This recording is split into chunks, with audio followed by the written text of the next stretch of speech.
President of the United States.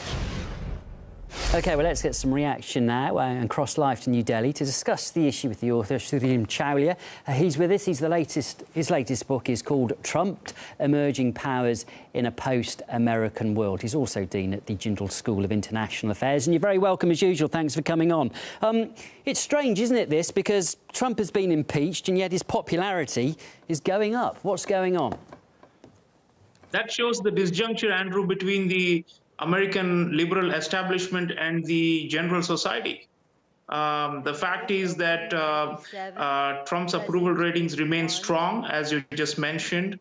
And I think as a right-wing populist, he is able to turn this whole impeachment saga into a victimhood narrative, saying that basically these do-nothing Democrats, as he keeps taunting them, have failed the people. I'm creating the jobs for the economy. I'm, trying to revive the country, and they cannot tolerate my success. So they're looking for, underhanded means to remove me from power.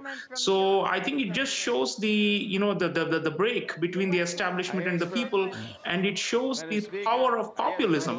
People said that it's a passing blip, but it does look like it could very well be a wave that is going to sustain itself for some time. Do you think the Democrats have a strong case, though, against Trump, or do you feel that people are perhaps just voting with their pocket? They think that Trump is good for the economy and therefore they're going to stick with him regardless. What's your view on the arguments put forward by the Democrats? Well, whatever the merits of the alleged quid pro quo between President Trump and President Zelensky of Ukraine, the point is that, people have preconceived notions in America because of the extreme ideological polarization. So it's very hard for this, one half of the country that believes in, that Trump must go, and the other half that says, he's our hero and our savior against the establishment. In fact, as we just discussed, it's probably more than one half that is in favor of Trump.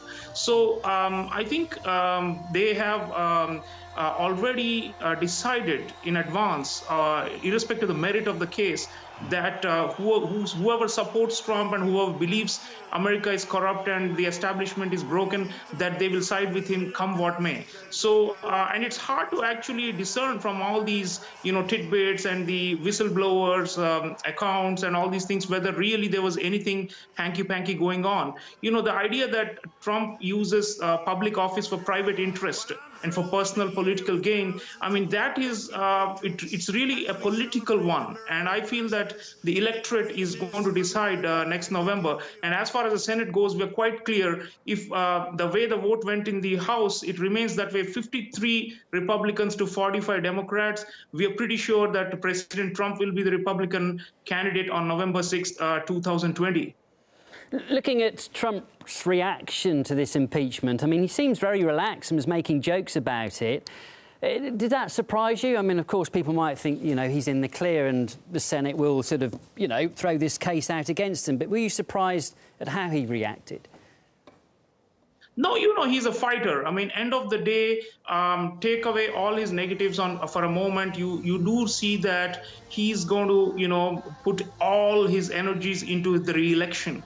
And I don't think he's deterred by this. Rather, as I said, he's going to use the victimhood card with his base, who believe that the establishment is unfair to anti-systemic forces like Trump, and who will rally them. And so I think he's going to actually go all ahead. He's also looking to improve ties with China by finally doing the trade deal. He's looking to gain some foreign policy successes. And of course, he has a lot of economic, quote unquote, successes to speak about at home, about all the job creation and the stock markets booming and all that. So given all these factors, I think he feels that he's pretty secure, and he's a brawler, and I don't think he's going to let go of this opportunity to turn this so-called manufactured crisis into a kind of a rallying cry for his base, and then to come out fighting and all firing all cylinders at his opponent. So I think, but the bigger picture, Andrew, is that look at America. I mean, it's looking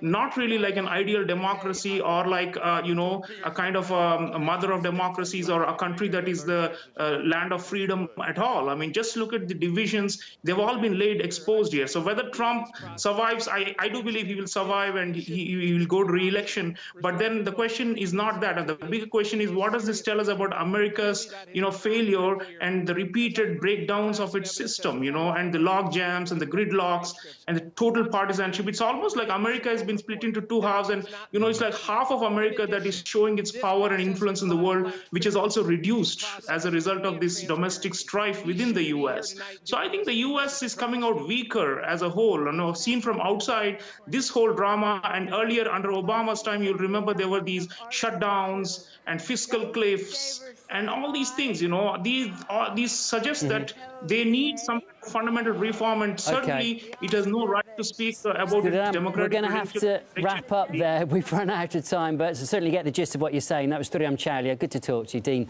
at the Jindal School of International Affairs. Thank you.